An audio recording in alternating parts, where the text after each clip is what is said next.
Hello, I'm Julio Reyes, and today I'm going to say some things that might seem sporadic, but I want you, the viewer, to know that they're totally intentional. These words and these thoughts and these concepts have intent built within them. I chose this topic in this podcast for the purpose of stirring up the minds to go past the outer limits of your thinking and swim into the oceans and the rivers of your heart. So let's talk about it. For the mouth speaks what the heart is full of. We should be mindful of our words and do not let any unwholesome talk come out of our mouths, but only what is helpful for building up others according to their needs, that it may benefit those who listen. Those who guard their lips preserve their lives, but those who speak rashly will come to ruin. Life and death is in the power of the tongue. Think about that for a second. So I have to ask you, the viewer, one question. What are you confessing? What are you confessing over your life? What are you confessing over your finances? What are you confessing over your children? What are you confessing over the fruit of your loins? What are you confessing over your situations and your circumstances? What are you confessing over the relationships in your life?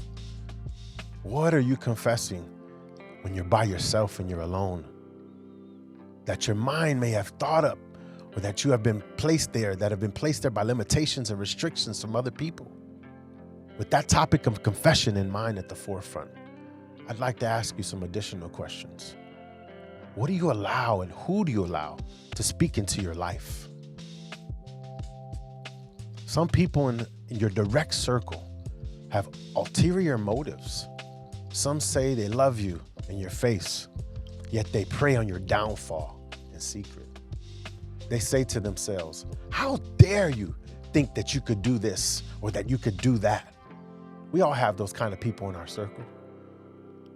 You see, there's power in confession, and the power can be a blessing or it can be a curse. So the real question is, what do you speak over your life? And do you guard yourself at all costs, protecting yourself from the words that cut down and tear down from others? When you look in the mirror every single morning after you've brushed your teeth and you've washed your face, what do you confess over yourself in the beginning of your day? What are you choosing to say to the person looking at you in the mirror directly? How are those words of confession protecting you? How are they building you up?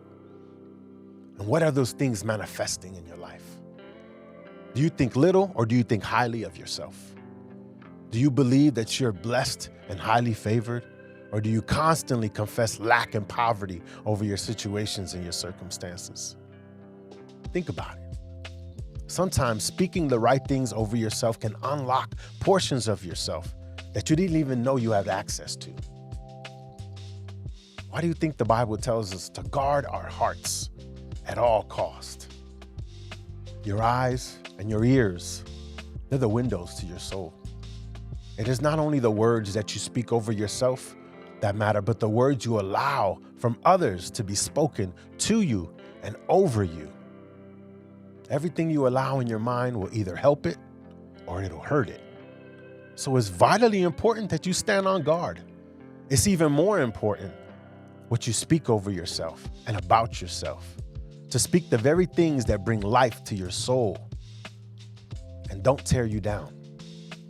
Facing difficult situations in this life aren't foreign to anybody on this earth. But before actions ever take place, it's important that you begin to tell yourself the right things. Because you are who you believe you are. And to speak the wrong things over yourself is only to confess limitations. Consider for a moment. Henry Ford said, to the individual who believes that he can't, he is correct. And to the individual who believes that he can, he is also correct. If you confess that you cannot do something that God has given you the ability to do, what service and what good does that do for you? Think about it. I want to encourage you that even if you don't believe something over yourself and about yourself, but you've seen somebody else do it, then you can do that. You can achieve the greatness that's on the inside of you. When I was younger, I never saw myself doing a podcast or being a public speaker at all. But here I am today as evidence and as proof that all things are possible. Some people have told you and confessed the wrong things over your life. And they said, you'll never amount to anything and you'll never do anything that's important, anything of relevance. But that's what somebody else told you. That might be what somebody else has spoken over your life. Do you choose to operate off of those limitations and the limitations of others? Do you choose to believe the greatness that resides on the inside of you? Our words, they carry weight. They carry energy behind them. That's where life and death come from. The good book says that God spoke everything into existence. That should give you a hint at the power of your words. At root, they have the power and the authority to speak life into existence, into an area of power. So you could either choose life or you could choose death. Your mouth and the choice words that you speak either can be fruitful or they can be harmful. Speaking of fruit, Jesus was hungry one day while walking with the disciples and walked up to a fig tree, that of which hadn't produced any fruit. So he cursed the tree. And when they returned, they discovered that the tree was dead. Our words have so much power. They have so much authority behind them. It's equally important not to confess things over yourself, just as important as it is to confess. Sometimes there are things that we should be confessing in order to release ourselves from the bondages that we carry. It's heaviness, y'all. Allow me to go a little bit deeper, just a little bit.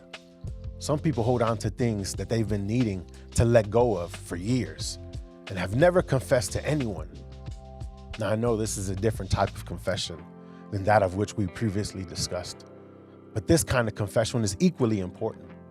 Some of us need a confession in order to release the heaviness that we've been holding on to for years.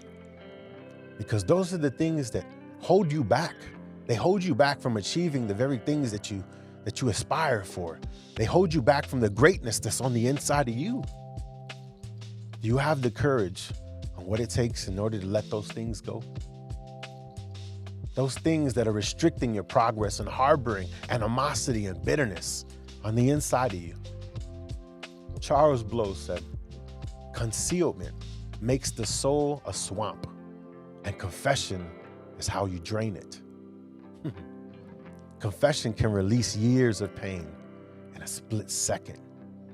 Charles Spurgeon, another great, said, it does not spoil your happiness to confess your sin. The unhappiness is in not making the confession. No, I get it. I know the form of confession sometimes can be different and they can be difficult in comparison. And the two compare, you feel like, how are they even equal? But that's what this podcast is about, giving you a slight breakdown. Some people never get to the point of victory in their life or achieving greatness that's on the inside of them because they're harboring things that they have been withholding for years, and those things are holding them back. And on top of that, they never gain the confidence to speak life over themselves. So they never believe that they could achieve or do anything great. This is how the two compare with each other. The latter restricts the blessing and the first form of confession behind it. Did you get that? Did you get that for a second? Think about it. First, it's important to confess and to release those things that are on the inside of you so that you can move freely without self-condemnation or restrictions from the blessings. Then begin to speak life over your situations and circumstances to unlock and to claim all that God has in store for you. Because you were made to live this life freely and to flourish without suppression, without limitations, not simply existing in bondage. I pray that freedom reign in your life and that the power of your tongue and that you would operate in the abundance that's behind it. And you would function in the very things that you're supposed to for today and for tomorrow.